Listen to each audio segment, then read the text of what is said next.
On board Air Force One, flying somewhere over the Atlantic, Donald Trump made a quiet admission that carries more weight than most presidential corrections. He no longer believes Ukraine attacked Vladimir Putin's residence. The Kremlin had claimed it, Trump had initially accepted it. Now, after U.S. intelligence reviewed what actually happened, the American president is walking it back. But the damage from that first reaction may already be done. This isn't just about a drone. It is about who controls the narrative at the most fragile moment of this war in nearly 4 years. The alleged strike was reported last week. Russia's Ministry of Defense released video of what it said was a downed Ukrainian drone near Putin's residence in the Novgorod region. The residence, they claimed, was untouched. Putin was elsewhere. But the message was clear. Ukraine had tried to kill the Russian president, and that changes everything about peace talks. Ukraine denied involvement within hours. Kyiv accused Moscow of staging the entire incident as a false flag operation designed specifically to sabotage negotiations. Western allies, including France and Britain, echoed that skepticism, but Trump's first instinct was to believe the Kremlin's version. That instinct, even if corrected later, gave Moscow exactly what it needed, a window of legitimacy. By Sunday night, Trump was telling reporters a different story. Nobody knew at that moment, he said, referring to the initial reports. He acknowledged that something happened near Putin's residence, but after us officials examined the evidence, they concluded Ukraine did not target it. The careful phrasing suggests the incident itself may have occurred, but not in the way Russia described it. From Kyiv's perspective, this was more than a media skirmish.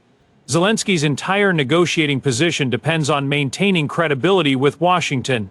If Trump begins to question Ukraine's restraint or honesty, the balance of the ceasefire talk shifts, and Russia knows it. Moscow wasted no time leveraging the claim. The Kremlin announced that the alleged attack would harden its stance in peace negotiations. That statement came before Trump's correction. By the time the U.S. president clarified his position, the Kremlin had already used the incident to justify tougher demands. It is a strategy Russia has employed repeatedly throughout the war. Create a provocative claim, let it circulate, then extract concessions before the truth catches up. But while Washington and Moscow argue over what may or may not have happened near a residence in Novgorod, people are still dying in Ukraine. Early Monday morning, Russian forces launched an overnight attack on the Kyiv region. 2 people were killed. These are the first reported casualties in the capital in 2026. According to Ukraine's State Emergency Service, the strike hit a medical facility in the Obolonsky district, a northern sector of Kyiv, where an inpatient ward was actively operating. The building caught fire. Emergency crews pulled survivors from the wreckage, but 2 patients did not make it out. This is the reality underneath the diplomatic theater. While international leaders prepare for another round of ceasefire talks in France on Tuesday, Russian missiles are still hitting Ukrainian hospitals. The timing is not coincidental. Russia has a pattern of escalating attacks on civilian infrastructure during critical negotiating periods. It is a way of reminding Ukraine, and the West, that Moscow still holds the capacity to inflict harm. Even as it sits at the negotiating table, the message is simple: we can stop this, or we can make it worse. The choice Russia implies depends on how much Ukraine is willing to concede. The ceasefire plan currently under discussion is described by Zelensky as 90% ready. That figure, optimistic as it sounds, hides the 10% that remains unresolved, and that 10% is everything.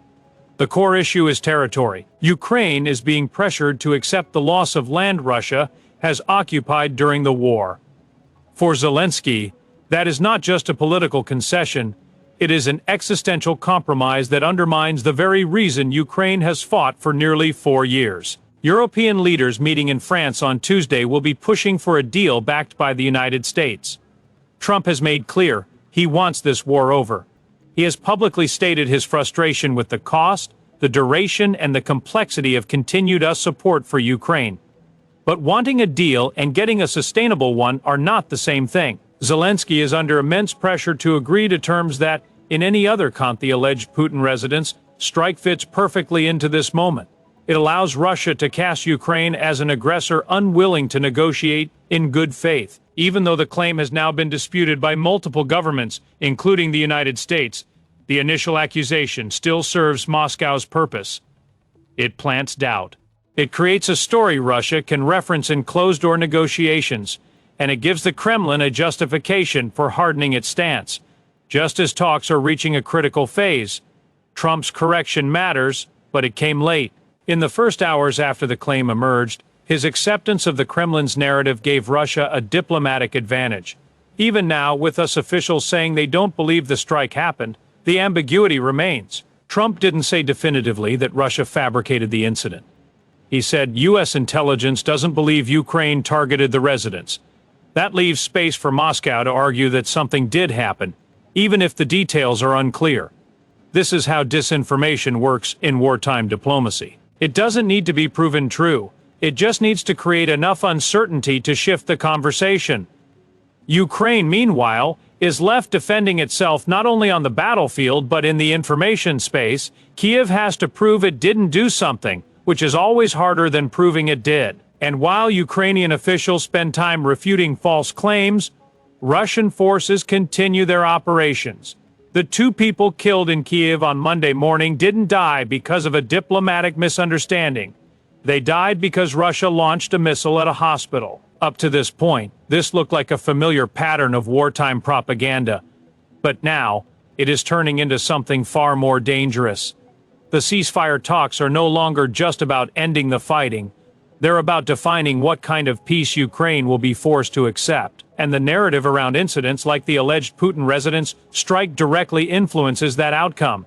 If Russia can successfully portray Ukraine as reckless or untrustworthy, it strengthens Moscow's hand in demanding territorial concessions. If Trump continues to waver in his support, even momentarily, it signals to European allies that U.S. backing for Ukraine may not be as firm as it once was. Zelensky is walking a tightrope. He needs to keep Western support without appearing too dependent on it. He needs to negotiate seriously without conceding core territorial claims. And he needs to counter Russian disinformation without getting bogged down in defensive explanations that make him look weak. It is an impossible set of demands, and Moscow knows it. Russia's strategy is not to win the information war outright. It is to create enough confusion that Ukraine's position becomes harder to defend. The alleged Putin residents' strike is just one piece of that strategy. There will be others, each one designed to chip away at Ukraine's credibility, to exhaust its allies, and to make a bad deal seem like the only realistic option. The European meeting on Tuesday will be critical. French President Emmanuel Macron, who has been leading the diplomatic push, will be under pressure to present a framework that both sides can accept. But accept is a relative term. Ukraine may accept a deal because it has no better options, not because it believes the deal is just. That distinction will define the next phase of this conflict. If the ceasefire holds, it will be fragile. If it collapses, the war will resume with even greater intensity. And if Ukraine is forced into concessions, it cannot sustain. The deal itself will become a source of future instability. None of this is hypothetical. It is the likely trajectory based on how these negotiations are unfolding. Trump's role in all of this remains unpredictable. His initial acceptance of the Kremlin's claim, followed by his correction, shows a president who is reactive rather than strategic. He is not shaping the narrative. He is responding to it. That gives Russia an opening to manipulate the information space, knowing that Trump's instincts may lean toward whatever story seems most convenient in the moment. For Ukraine, this is a terrifying dynamic. If the U.S. president cannot be counted on to consistently reject Russian disinformation, then Ukraine's negotiating position is fundamentally weakened. European allies may step in, but they do not have the same leverage as the United States, and Trump has made clear that his patience with the war is limited. The 2 deaths in Kyiv on Monday morning are a reminder that this is not an abstract geopolitical chess game. Real people are dying while diplomats argue over terms. The medical facility that was hit was not a military target. It was a hospital with patients inside. Russia knew that. The strike was deliberate, and it happened on the same day. Trump was clarifying his position on the alleged Putin residents' attack. The juxtaposition is stark. While Washington debates whether Ukraine targeted a Russian residents, Russia is actively targeting Ukrainian civilians. Yet the diplomatic focus remains on the alleged Ukrainian strike, not the confirmed Russian one. That imbalance tells you everything about how this war is being framed in international discourse. From Kyiv's perspective, the next 72 hours are decisive. If the France meeting produces a ceasefire framework that Ukraine can live with, Zelensky may have achieved the best outcome possible under these circumstances. But if the terms are punitive, if they demand territorial concessions without security guarantees, then Ukraine will face an impossible choice: accept a deal that undermines its sovereignty, or continue fighting with diminishing Western support. Russia, for its part, is betting that Ukraine will break first. That is why Moscow is escalating attacks on civilian infrastructure while simultaneously participating in peace talks. It is a strategy designed to exhaust Ukraine's resolve, to make the cost of continued resistance unbearable. The alleged Putin resident strike fits into that strategy by casting Ukraine as the unreasonable party, the one unwilling to negotiate in good faith. But Trump's correction, even if it came late, disrupts that narrative. By stating that U.S. intelligence does not believe Ukraine targeted the residents, the president has taken away one of Russia's key talking points. It is not a complete reversal, but it is enough to undermine Moscow's attempt to use the incident as leverage in France. Still, the damage is not entirely undone. The initial acceptance of the Kremlin's claim gave Russia a brief but valuable diplomatic advantage. And in negotiations this delicate, even a brief advantage can shift the outcome.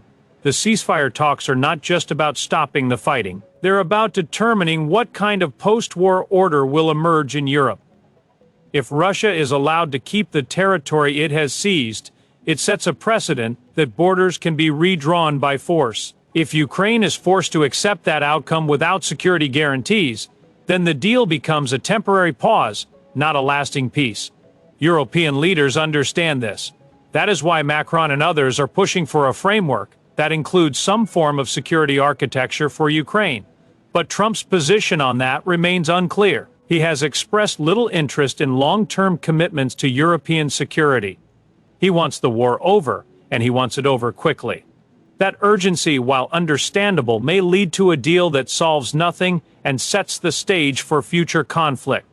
Days away from the France meeting, every statement, every clarification, every reported incident matters. The window for reaching a sustainable ceasefire is closing, and the next move won't be a speech. It will be a decision felt far beyond Ukraine.